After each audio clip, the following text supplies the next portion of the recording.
Assalamualaikum warahmatullahi wabarakatuh.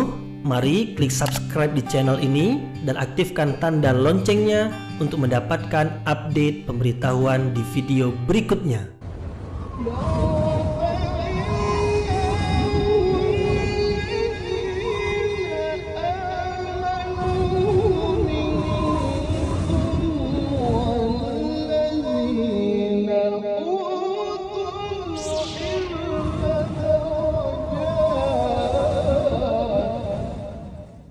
A'udzu billahi minasyaitonir rajim. Bismillahirrahmanirrahim. Assalamualaikum warahmatullahi wabarakatuh.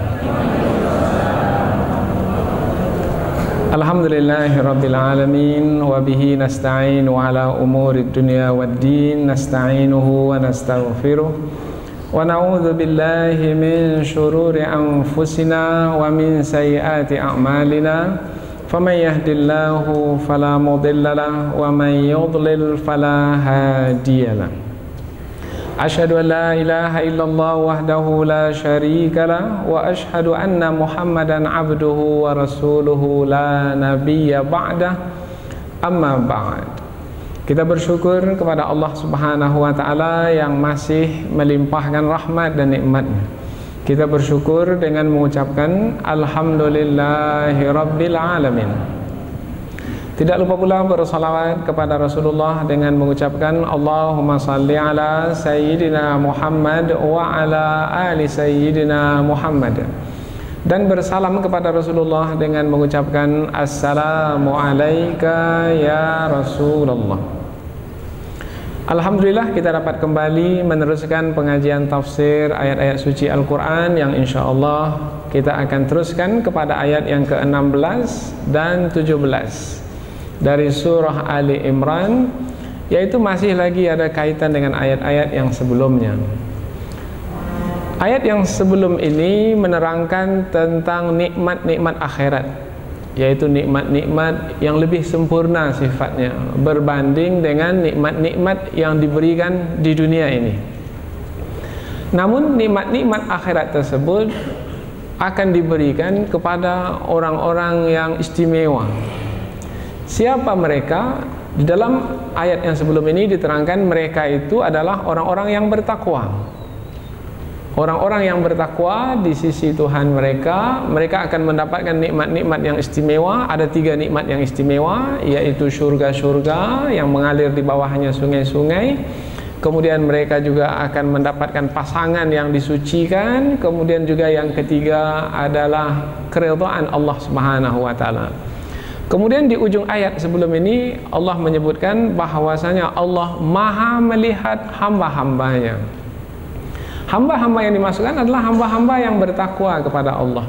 Seperti apa sifat-sifat hamba-hamba tersebut?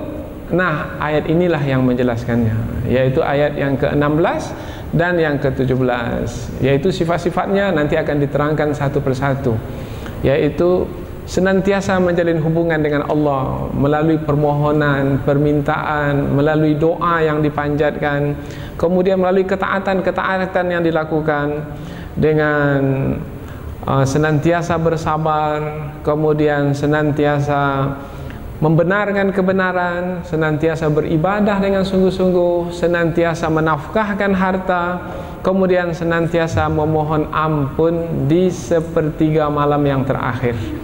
Nah, ayat yang akan kita bahas ini, yaitu 2 ayat, menerangkan tentang sifat-sifat orang-orang yang bertakwa, yang mereka itulah yang akan layak menerima nikmat-nikmat yang istimewa tersebut. Jadi ketika kita bahaskan 2 ayat ini nanti, ia merupakan sifat-sifat orang yang akan menerima nikmat-nikmat akhirat, maka mudah-mudahan kita akan dapat petunjuk dari kedua ayat ini. Berharap mudah-mudahan kita termasuk ke dalam golongan orang-orang yang memiliki sifat-sifat mulia ini. Dan kita juga berharap mudah-mudahan Allah akan mengkaruniakan kepada kita nikmat-nikmat yang istimewa di akhirat kelak. Mudah-mudahan. Karena hidup yang sebenarnya bukan hidup di dunia ini. Ini hidup yang sementara. Dan sifat hidup di dunia ini sebagai ujian. Hidup yang sebenarnya untuk kita nikmati dan bersifat abadi adalah hidup di akhirat nanti. Allah Subhanahu wa taala berfirman, A'udzu billahi minasyaitonir rajim. Bismillahirrahmanirrahim. Alladzina yaquluna rabbana innana amanna faghfir lana dzunubana wa qina adzabannar as-sabirin was-sadiqin wal qanitin wal munfikin wal mustaghfirin bil ashar. Allah berfirman, alladzina yaqulun, orang-orang yang berkata. Karena setelah ini adalah berupa doa, maka boleh juga kita terjemahkan orang-orang yang berdoa. Rabbana, wahai Tuhan kami, innana amanna, sesungguhnya kami adalah orang-orang yang beriman. Faghfir lana, maka ampunilah kami. Faghfir lana dzunubana, maka ampunilah bagi kami dosa-dosa kami. Wakina azabannar, dan peliharalah kami dari azab neraka. As-sabirin, yaitu orang-orang yang sabar. Was-sadiqin, yaitu orang-orang yang jujur atau orang-orang yang benar. Wal qanitin, dan orang-orang yang beribadah dengan sungguh-sungguh. Wal munfikin, dan orang-orang yang menafkahkan harta mereka. Wal mustaghfirina bil ashar, dan orang-orang yang meminta ampun di waktu sahur. Sahur yaitu sepertiga malam yang terakhir. Kita baca sekali lagi dari awal ayat. Orang-orang yang berdoa, wahai Tuhan kami, sesungguhnya kami adalah orang-orang yang beriman, maka ampunilah bagi kami dosa-dosa kami dan peliharalah kami dari azab neraka, yaitu orang-orang yang sabar dan jujur dan bersungguh-sungguh beribadah dan menafkahkan harta dan memohon ampun di waktu sahur. Jadi dua ayat ini adalah menerangkan tentang sifat-sifat orang-orang yang akan menerima nikmat-nikmat yang istimewa di hari akhirat kelak. Kita lihat ayat ini dengan lebih dalam lagi melalui tafsiran, yaitu melalui penjelasan yang lebih panjang. Ayat ini dimulai dengan alladzina yaqulun, orang-orang yang berdoa. Orang-orang yang berdoa. Ini kedudukan ayat ini sebagai apa dia? Maka dibahas oleh ulama tafsir, umpamanya oleh Imam Ar-Razi. Ayat ini kedudukannya adalah sebagai sifat yang menerangkan tentang orang-orang yang disebutkan sebelum ini. Siapa orang-orang yang disebutkan sebelum ini? Orang-orang yang bertakwa. Karena orang-orang yang bertakwa itu di dalam ayat sebelum ini Allah sediakan di sisinya surga-surga yang mengalir di bawahnya sungai-sungai dan seterusnya. Nah, siapa mereka orang-orang yang bertakwa itu? Dalam ayat sebelum ini tidak diterangkan dengan terperinci, umum saja bagi orang-orang yang bertakwa. Nah, tapi tidak disebutkan seperti apa bentuk ketakwaan yang dilakukan oleh orang-orang yang bertakwa. Apa yang mereka lakukan ketika di dunia sehingga mereka itu disebut sebagai orang-orang yang bertakwa. Maka diterangkanlah oleh ayat ini dengan terperinci, yaitu orang-orang yang bertakwa adalah orang-orang yang, nah, kata orang-orang yang di sini ini adalah menerangkan sifat orang-orang yang bertakwa yang telah disebutkan perkataannya sebelum ayat ini. Karena dalam ayat sebelum ini diterangkan lilladzina taqau inda rabbihim, bagi orang-orang yang bertakwa di sisi Tuhan mereka. Nah, belum lagi diterangkan sifat mereka, maka siapa mereka itu? Lilladzina taqau inda rabbihim alladzina yaquluna rabbana. Itu makna ayat ini. Apalagi apabila kita terangkan sebelum ini, sebenarnya kata lilladzina taqau inda rabbihim itu letaknya di belakang, tetapi dia diangkat ke depan untuk menerangkan itulah orang-orang yang akan menerima nikmat-nikmat yang istimewa. Nah, sekarang setelah diterangkan itu orangnya, bagaimana sifatnya? maka sifatnya pula diterangkan dalam ayat ini. Jadi ayat ini hanya menerangkan tentang sifat-sifat orang-orang yang bertakwa. Sifat yang pertama adalah yaqulun, mereka berkata atau mereka berdoa. Mengapa kita sebut berdoa? Sebab ayat setelahnya itu adalah berupa doa. Doanya adalah Rabbana innana amanna. Wahai Tuhan kami, sesungguhnya kami adalah orang-orang yang telah beriman. Faghfir lana dzunubana, maka ampunilah bagi kami dosa-dosa kami. Jadi sifat orang-orang yang bertakwa itu adalah senantiasa berdoa kepada Allah. Ketika berdoa kepada Allah, pertama menyatakan dirinya sebagai orang yang beriman kepada Allah, menyatakan diri sebagai orang yang beriman. Kemudian menyatakan diri sebagai orang beriman tak cukup, mesti dibuktikan dengan amalan, dengan ibadah yang dilakukan. Apa saja ibadah yang dilakukan? Nah, sudah diterangkan tentang ibadah-ibadah yang dilakukan sebelum ini, seperti yang telah kita terangkan dalam pengajian yang telah lalu, yaitu salat yang diwajibkan ibadah, puasa yang diwajibkan ibadah, zakat yang diwajibkan ibadah, haji yang diwajibkan ibadah, dan bukan hanya kaitan dengan Allah Subhanahu wa taala, juga kehidupan sesama manusia. Ada juga kejujuran, menepati janji dan lain sebagainya.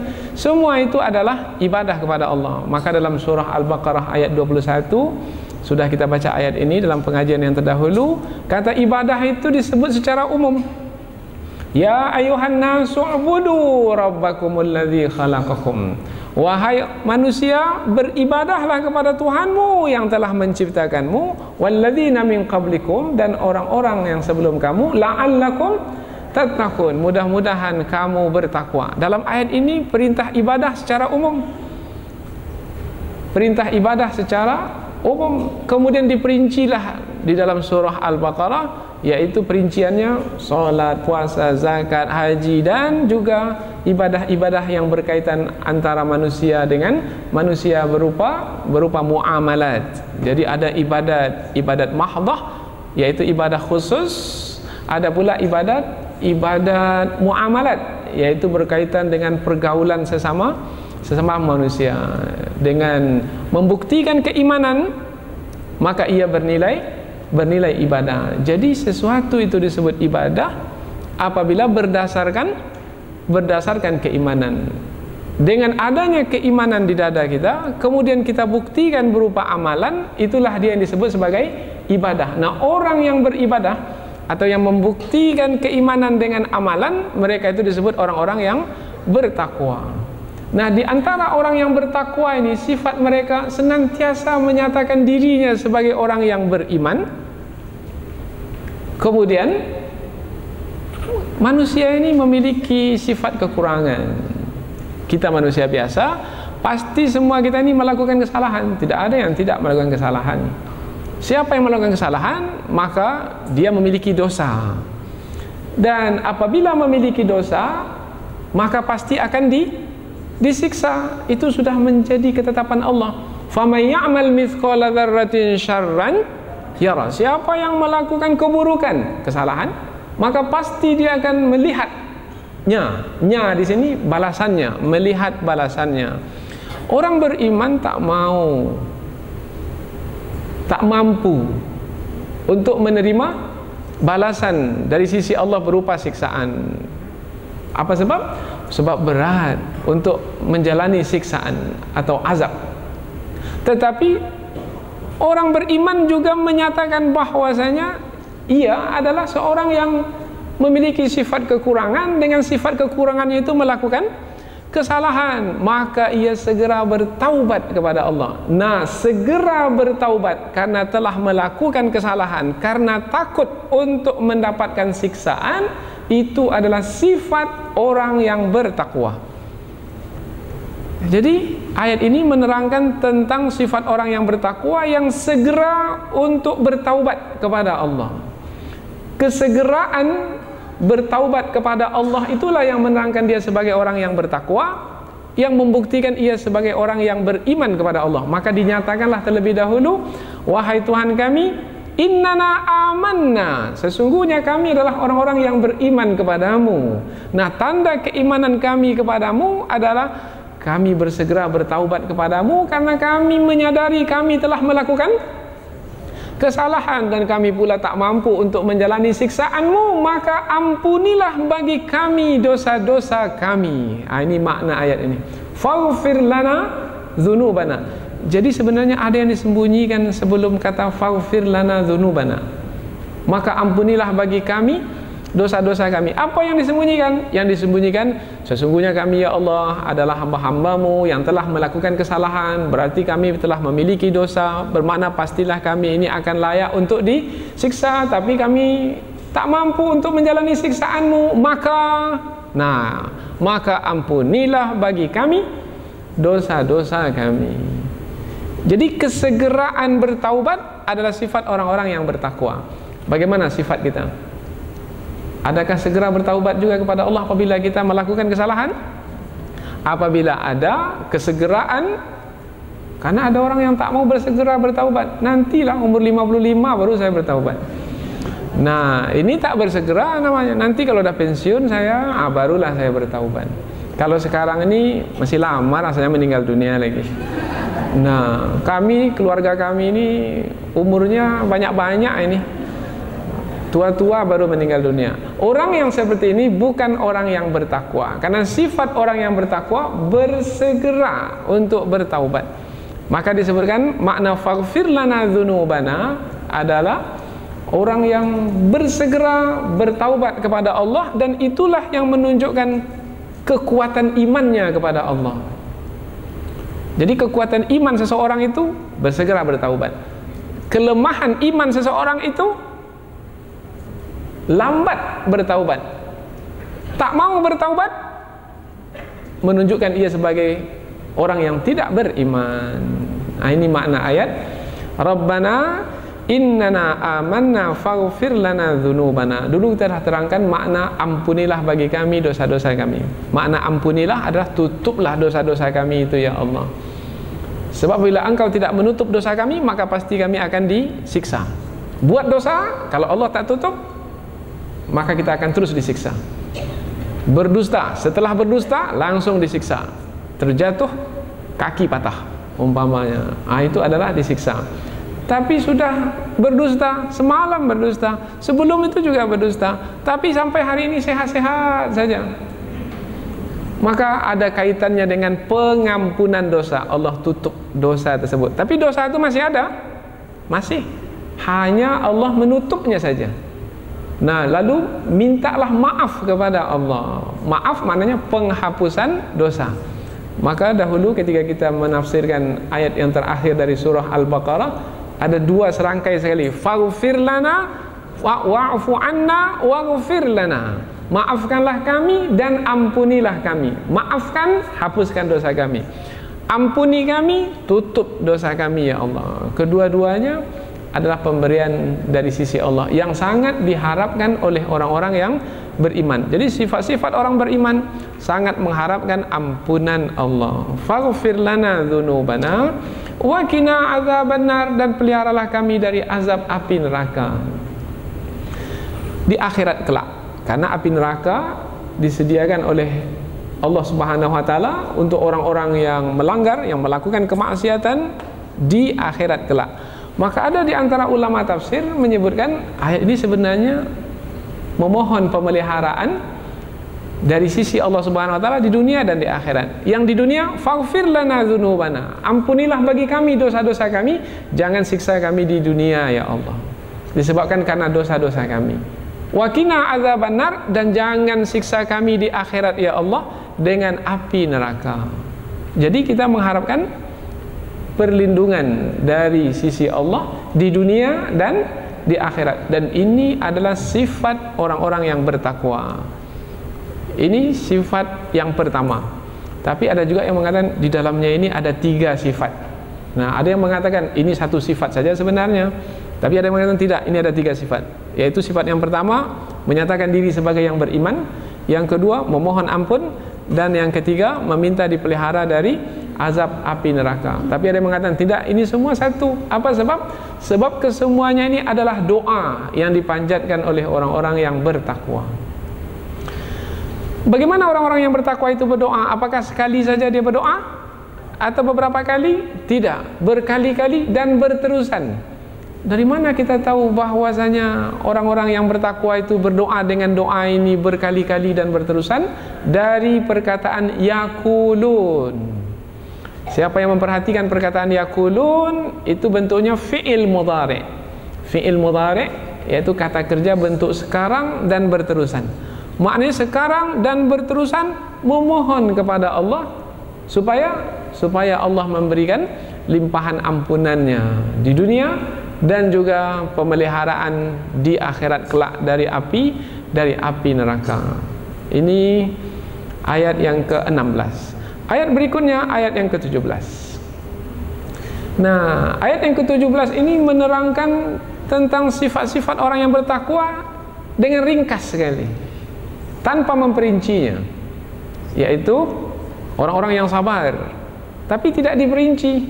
Di dalam ayat yang lain diperinci. As-sabirina fil ba'sa'i wad-dharra, yaitu orang-orang yang bersabar dalam keadaan susah, dalam keadaan yang sangat payah. Nah, mereka bersabar. Tapi dalam ayat ini as-sabirin, orang-orang yang bersabar. Umum saja sifatnya, bermakna sabar. Sabar tak disebutkan sabar dalam perkara apa, bermakna sabar dalam setiap perkara. Sabar dalam menjalankan agama, dalam menunaikan salat. Sabar dalam menjalankan kewajiban di dalam keluarga. Umpamanya menyuruh anak salat, mesti juga sabar. Wa'mur ahlaka bis-salati wastabir 'alaiha. Dan perintahkanlah anakmu untuk mengerjakan salat dan bersabarlah kamu dalam memerintahkan anak. Karena anak ini kadang-kadang diperintah sekali dia tak bergerak. Nah, solat waktu dah masuk dia masih juga duduk di situ. Kita ulang sekali lagi atau tidak? Ada yang tak sabar, tak mau dia ulang. Sekali saja. Ada yang mengulang 2 kali. Nah, solat. Itu sudah lain tekanan suaranya. Nah, anak tak juga berganjak di situ juga. Kita ulang sekali lagi. Ulang sekali lagi. Orang tua yang mengulang sampai anak itu salat disebut orang tua yang sabar. Tapi tak disebut di sini dalam perkara apa sabar. Maksudnya adalah sabar dalam setiap perkara. Ini dalam menuntut ilmu sabar. 1 tahun 1 juz Al-Quran. Sekarang baru juz yang ketiga, tahun yang ketiga. Al-Quran berapa juz? 30 juz. Bermakna kita mesti siapkan 30 tahun untuk selesai khatam Al-Quran ini. Sabar atau tidak? Ada yang tak sabar, juz kedua dia sudah mengundurkan diri. Lama betul lah selesainya ini. Tak sabar. Apabila bersabar, maka ia adalah sifat orang-orang yang bertakwa, sabar menuntut ilmu. Kemudian ketika menuntut ilmu ini, kadang-kadang kita dalam menuntut ilmu senang saja kita pergi majelis ilmu karena dalam keadaan lapang umpamanya. Tapi kadang-kadang dalam menuntut ilmu ini dalam keadaan tadi baru saja kita penat bekerja, tak sempat lagi makan umpamanya, dah pergi pula bergerak ke sini.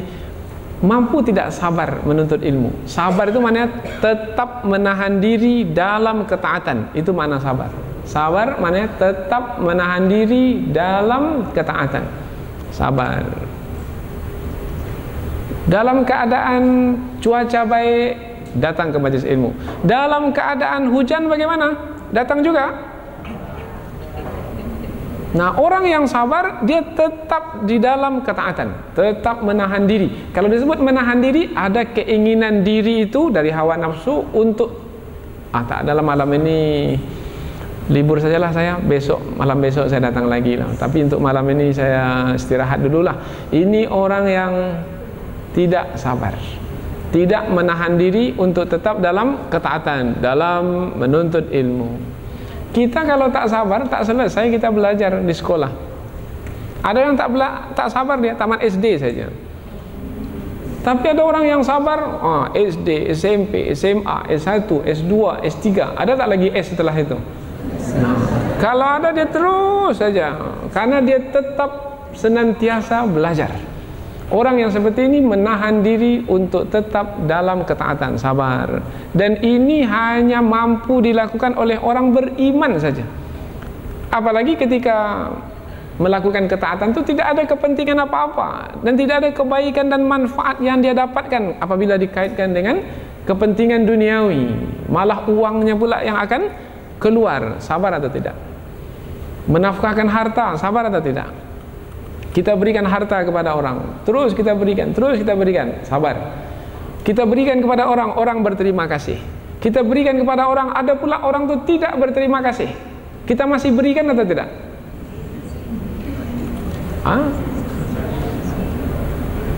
Kita berikan, dia berterima kasih. Kita berikan lagi, dia berterima kasih. Kita berikan lagi, berterima kasih. Tapi ada orang yang kita beri itu, ketika kita beri tak mau dia berterima kasih. Kita berikan lagi atau tidak? Sementara orang itu perlu dibantu, dan dia mungkin dari ahli keluarga kita juga yang perlu bantuan kita. Kita beri lagi atau tidak? Beri, itulah dia sabar. Sabar maknanya menahan diri untuk tetap dalam ketaatan. Ini panjang pembahasannya, tapi dalam ayat ini disebut saja sifat sabar. Maknanya sabar dalam segala perkara, di mana saja, dalam keadaan bagaimanapun, kepada siapa saja, sabar. Berikutnya lagi, wassadiqin, dan orang-orang yang benar. Benar di sini ini sesuai cakap, apa yang dikatakan dengan buat. Dengan apa yang dilakukan, apa yang dikatakan itu yang dibuat. Itu orang yang benar. Kalau mengatakan sebagai orang beriman, maka yang dia buat adalah perbuatan-perbuatan keimanan. Itu namanya orang yang benar. Maka ada juga yang menerjemahkan as-sadiq ini adalah orang-orang yang apa di dalam hatinya itu pula lah yang ia lakukan. Orang yang berdusta, lain di dalam hati, lain yang dia lakukan. Lain di mulut, lain di hati. Orang yang jujur, di hati ada keimanan, itulah yang ia lakukan. Itu adalah orang-orang yang jujur, yaitu orang yang membenarkan kebenaran. Orang yang membenarkan kebenaran yang ada di hatinya. Dengan apa dia benarkan? Dengan perkataan di mulutnya. Dengan apa ia benarkan? Dengan perbuatan yang ia lakukan. Itu namanya adalah as-sadiqin, orang-orang yang benar. Wal qanitin, orang-orang yang beribadah dengan sungguh-sungguh. Al-qanitin ini beribadah sungguh-sungguh. Beribadah sungguh-sungguh. Apabila kita buat kepada salat, salat yang sungguh-sungguh, salat yang diperhatikan betul syarat-syaratnya, disempurnakan. Salat yang sungguh-sungguh adalah salat yang diperhatikan rukun-rukunnya, diperhatikan, dijaga, dipelihara. Nah, orang yang memperhatikan salatnya ini dengan sungguh-sungguh, dengan syaratnya, rukunnya, bukan hanya syarat dan rukun, tetapi juga dengan jiwa, dengan segala fikiran yang ada. Kemudian dia menghayati salat, kemudian dia tenggelam bersama dengan Allah di dalam salatnya. Ini disebut dengan al-qanitin. Ada orang yang salat tapi hanya sekedar ucapan di mulut, karena dia sudah hafal bacaan salat, dia baca, tapi fikirannya entah kemana, dan hatinya pun juga entah kemana. Ini tidak al-qanitin. Al-qanitin cukup syarat rukun, kehadiran hati juga ada, kemudian dia menghayati setiap apa yang dia ucapkan di dalam salat, kemudian dia tenggelam dalam kekhusyuan dan kesukaan bersama dengan Allah. Al-qanitin. Ini yang Allah perintahkan dahulu kepada Maryam. Ya Maryam, uqnuti li rabbiki wasjudi warka'i ma'ar raki'in. Wahai Maryam, beribadahlah kepada Allah dengan sungguh-sungguh. Kemudian rukuklah kamu, sujudlah kamu, dan rukuklah kamu bersama orang-orang yang rukuk lainnya. Jadi al-qanitin di sini maknanya adalah beribadah sungguh-sungguh. Ini kalau kita belajar seperti ini, al-qanitin, ibadah sungguh-sungguh, duduk baik-baik, mendengarkan, kemudian memahami setiap kata yang dikeluarkan, kemudian meresapkannya ke dalam jiwa, dalam waktu yang sama juga memikirkan, saya akan berusaha untuk melakukan apa yang telah saya dapatkan, karena Al-Quran ini sebagai petunjuk, saya mau jadikannya sebagai petunjuk dalam kehidupan saya sehari-hari. Nah, orang yang seperti ini disebut qanitin di dalam ibadahnya ini. Bagaimana? Sudah sampai kita ke tahap sifat yang qanitin? Nah, ini sifat orang-orang yang bertakwa, yang Allah sediakan untuk mereka nikmat-nikmat yang besar di akhirat kelak, nikmat-nikmat yang istimewa, yang sempurna di akhirat kelak. Oh, jadi rupanya nikmat yang istimewa itu tidak mudah untuk didapatkan. Perlu perjuangan. Apabila disebut perjuangan, kaitannya dengan pengorbanan. Perlu pengorbanan ketika hidup di dunia ini. Wal munfikin, dan orang-orang yang menafkahkan harta. Nah, ini secara umum, menafkahkan harta dengan zakat dikeluarkan, menafkahkan harta dengan sedekah, menafkahkan harta dengan wakaf. Saya baru tadi sebentar mendengarkan tentang seorang hamba Allah yang mewakafkan hartanya. Harta itu mahal harganya. Tanah 10 hektar diwakafkan untuk membangun pondok pesantren, lembaga pendidikan Islam untuk umat ini. Ini tak sembarang orang mampu seperti ini. Karena keinginan kepada harta itu pasti ada. Karena diterangkan dalam ayat sebelum ini, dihiaskan kepada manusia kecintaan kepada harta benda. Tapi dalam waktu yang sama dapat dikalahkan kecintaan kepada harta benda itu dengan menafkahkannya. Ini adalah sifat orang-orang yang bertakwa. Wal mufikin wal mustaghfirina bil ashar, dan mereka adalah orang-orang yang meminta ampun di waktu sahur. Tadi sudah diterangkan, berikanlah ampunanmu ya Allah. Sekarang pula adalah memohon ampun di waktu sahur. Apa bedanya? Tadi bedanya meminta ampunan Allah. Yang sekarang pula adalah bersungguh-sungguh di dalam memohon ampun. Kalau tadi meminta ampun kepada Allah dalam doa, sifat orang yang bertakwa segera meminta ampun. Sekarang pula sifat orang yang bertakwa dalam meminta ampun bersungguh-sungguh.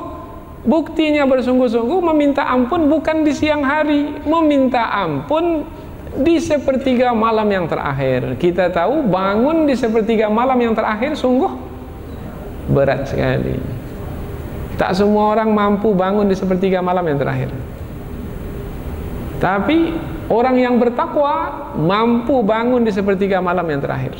Kalau disebut sepertiga malam, kalau malam itu ada 12 jam, dibagi 3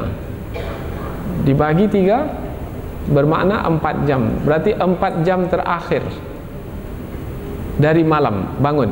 Kalau subuh itu pukul 5, bermakna dia sudah bangun pukul 1. Bagaimana kira-kira kita ini? Ada bangun pukul 1 malam untuk memohon ampun kepada Allah? Sepertiga malam. Kata sepertiga malam ini disebut dalam hadis sahih Imam Bukhari dan Muslim, dan juga perawi-perawi hadis yang lainnya dalam kitab hadis Imam An-Nasai, Abu Dawud, At-Tirmizi, dan kitab-kitab hadis lainnya. Hadis ini menjadi populer, sangat masyhur sekali. Umpamanya yang diriwayatkan dari Abu Sa'id Al-Khudri, sahabat Nabi, dan juga Abu Hurairah radhiyallahu anhu, bahwasanya Rasulullah ada bersabda bahwasanya Allah Subhanahu wa taala, innallaha yumhil, sesungguhnya Allah itu menangguhkan. Menangguhkan ini tidak segera. Malam itu dari awal malam. Nah, Allah Subhanahu wa taala menangguhkan untuk apa? Yumhil hatta zahaba ila thulusil lail, sehinggalah pergi sampai ke sepertiga malam, ila thulusil lail al-awwal, sehingga berlalulah sepertiga malam. Berlalulah malam sehingga sampai ke sepertiganya yang terakhir. Nah, bila sampai ketika terakhir, nazala ila sama'id dunya, Allah Subhanahu wa taala turun ke langit yang pertama di sepertiga malam yang terakhir. Itu disebut waktu sahur. Kita kalau makan sahur di bulan Ramadan, di awal malam atau di akhir malam? di akhir malam. Nah, itu disebut akhir malam, itu disebut sahur. Maka makan di akhir malam disebut makan sahur. Nah, memohon ampun bil ashar, pada waktu sahur. Nah, apabila sampai pada waktu sahur, sepertiga malam yang terakhir, maka Allah pun turun ke langit yang pertama. Kemudian Allah pun berfirman, hal min mustaghfirin, ada tak yang minta ampun? Hal min taibin, ada tak yang bertaubat? Hal min sa'ilin, ada tak yang meminta?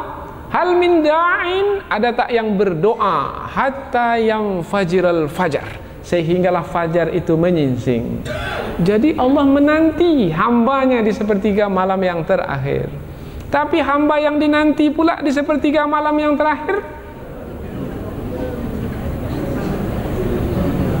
tenggelam dalam tidurnya yang nyenyak. Apabila tenggelam dalam tidur yang nyenyak, tidak menampakkan sifat orang yang bertakwa. Sifat orang yang bertakwa, Allah menantinya setiap malam, maka ia pun segera bangun di sepertiga malam yang terakhir untuk memohon ampun. Wabil ashari hum yastaghfirun. Ini dalam ayat yang lain. Kalau dalam ayat ini, wal mustaghfirina bil ashar, dan memohon ampun di waktu sahur. Jadi ada berapa sifat di sini? Ada di doa itu ada 3 sifat. Kemudian tambah lagi ada beberapa sifat di ayat yang kedua setelah doa. As-sabirin, sifat yang keempat. Was-sadiqin, sifat yang kelima. Wal-qanitin, sifat yang keenam. Wal-munfikin, sifat yang ketujuh. Wal-mustaghfirina bil ashar, sifat yang ke-8.